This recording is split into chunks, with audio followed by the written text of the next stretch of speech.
Tumbuhan air merupakan suatu tumbuhan yang siklus hidupnya sebagian besar berada pada perairan, yang mana dapat ditemukan di perairan tergenang maupun mengalir.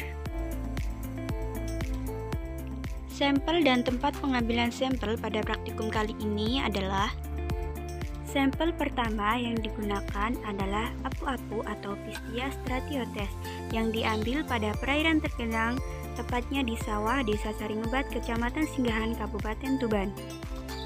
Pada sampel kedua ini yaitu menggunakan tanaman genjer atau Limnocharis flava. Tempat pengambilan sampelnya yaitu di perairan tergenang, tepatnya di sawah Desa Saringebat, Kecamatan Singgahan, Kabupaten Tuban. Dan sampel ketiga ini yaitu menggunakan eceng gondok atau Ecornia charasippus.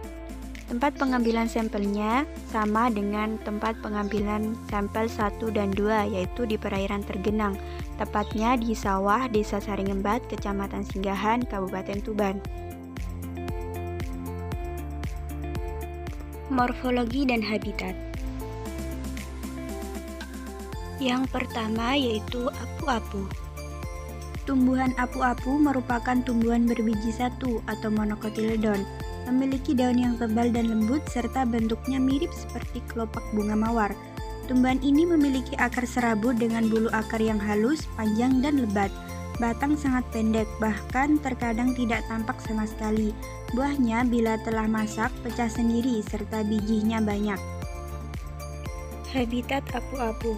Apu-apu banyak ditemukan di genangan air seperti kolam, sawah, dan rawa. Tumbuhan ini lebih suka di tempat yang cerah dan mendapat cahaya matahari langsung, tetapi juga bisa hidup di tempat yang teduh, namun masih ada cahaya matahari yang menyinarinya. Yang kedua adalah genjer. Genjer memiliki bentuk daun yang lebar, sehingga jika diukur kira-kira sebesar telapak tangan orang dewasa, dengan warna hijau agak kekuning-kuningan yang ditopang oleh batang bersegitiga yang berongga di dalamnya.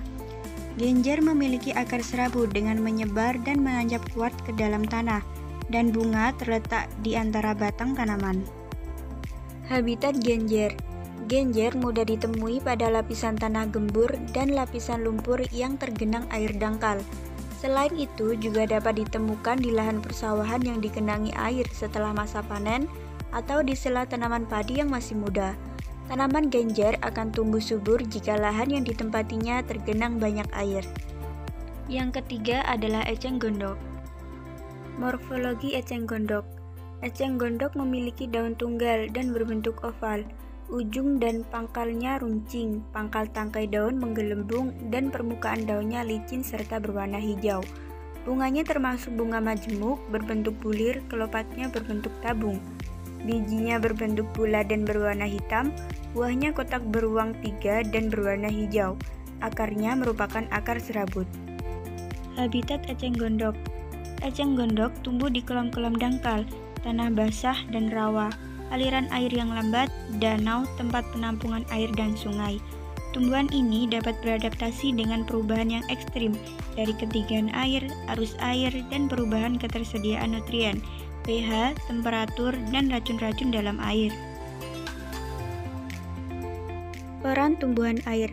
Tumbuhan air berperan sebagai produsen primer, sehingga dapat dijadikan sebagai sumber makanan bagi konsumen primer atau biofak, antara lain ikan.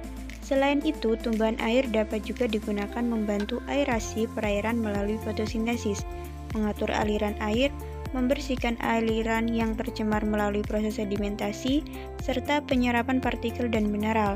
Tumbuhan air juga dapat dimanfaatkan sebagai obat-obatan pada bidang kesehatan.